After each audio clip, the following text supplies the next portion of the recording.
I can fake my way through just about anything. Public speaking, check.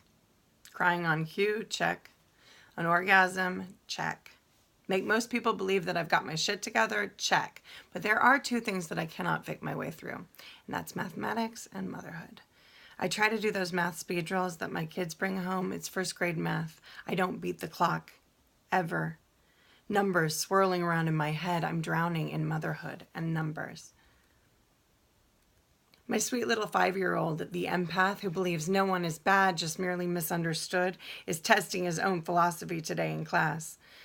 I'm the classroom volunteer, and so I turn to his teacher, who, despite her cold look, is incredible with the kids and also has impeccable style, and ask, is it because I'm here that he's acting crazy?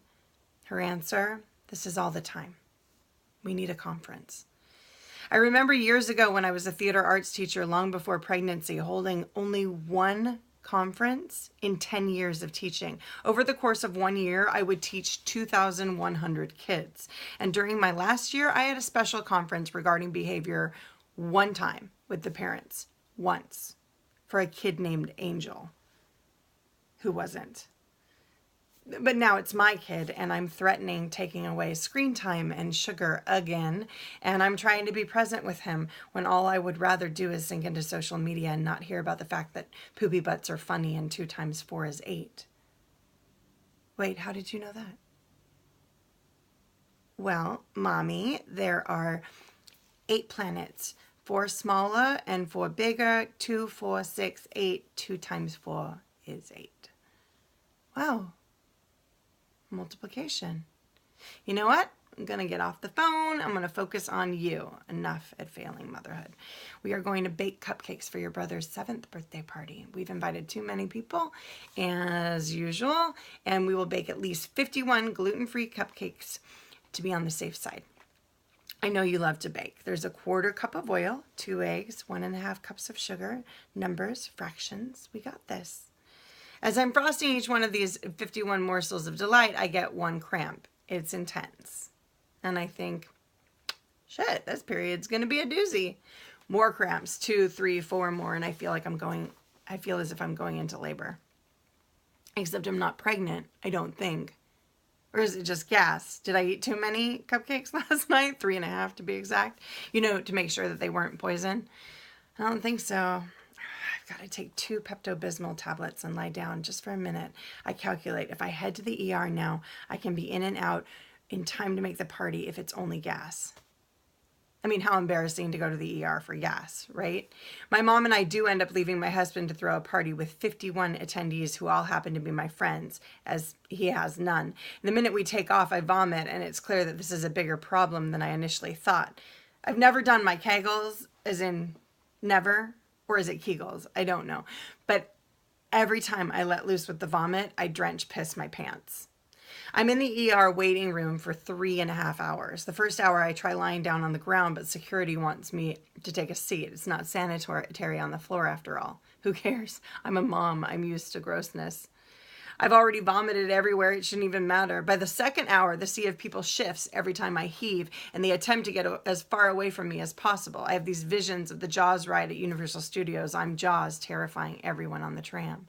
My mom is almost cradling me, and as patient as I've ever seen this human being who actually lives her life in juxtaposition to peace and calm. She continues to check in with the front desk every 20 minutes, then every 10, worried about her baby. By the 3rd hour, I realize that the party is coming to an end at home, and I whimper, call James. Call him, I need to throw away the 51 cupcakes. No one should eat them. I might have norovirus. I find out that my neighbor actually stowed some away in her Tupperware, claiming that she didn't care if they were diseased. They looked too good to throw away. I have a momentary Pinterest mom pride amidst the sickening groans and wails. After 3.5 hours of waiting, we are finally wheeled into the ER private room where I can lie down on a bed. Dr. Gorgeous walks in to examine me, and there I am lying in my own urine-soaked sweats, and a vision of Handsome arrives to save the day. I am not thrilled. After 30 minutes of countless ultrasound pics and 1 CAT scan, Dr. Guapo announces that I need to be wheeled immediately into emergency surgery. And there it was. After 5 hours, 4 doctors, 2 nurses, 1 patient, and 1 mom, we found the culprit. 1 popcorn kernel. 1 perforation, a 1 colon, and level 10 on the pain chart. In less than an hour, I was under anesthesia, and they were surgically removing it and reassuring me, with their eyes rolling, that I wouldn't need a poop bag for the rest of my life. The kids came to visit a couple days later, and my eldest handed me a sweet handwritten card, but the little one just eyed me and circled my bed, singing Imagine Dragons' Thunder under his breath. He stopped to count the saline and the antibiotics hanging next to my head, 8 to be exact. Apparently he was having a horrible time in school, acting out like crazy. My God, I'm the kid. I'm the parent with the kid who's the problem, and I can't do anything from this hospital bed. And then one night while I was stuck in the hospital, he asked Grandma if I was going to die. I personally hadn't really thought of it. Death didn't seem to be an option in my overly busy, scheduled, and packed life. I was told that after he asked, he didn't wait for an answer, but threw himself in my mom's arms and sobbed, "I don't want my mommy to die." This kid needed his mother, and I needed to be near him. And so for the first night I was home, I lay on my side that didn't hurt, held him close, and talked about life. The good, the not so good. And no one, and sometimes the ugly. 1 + 1 is 2, 2 + 2 is 4. We have 4 in our family, and no one is going anywhere for a long time, I promise. Hoping and wishing that I'm right. It's been 2 months since my hospital stay, and every once in a while the 5-year-old asks the same question. You won't die soon, will you? Not for a long time. I don't understand time, kid. It's all math to me. I don't understand what happens when we go. I don't understand quantum physics, the universe, or God, but I understand love. And I promise you, I will love you forever. And forever is, he chimes in, infinity numbers? Yes. Too many to count.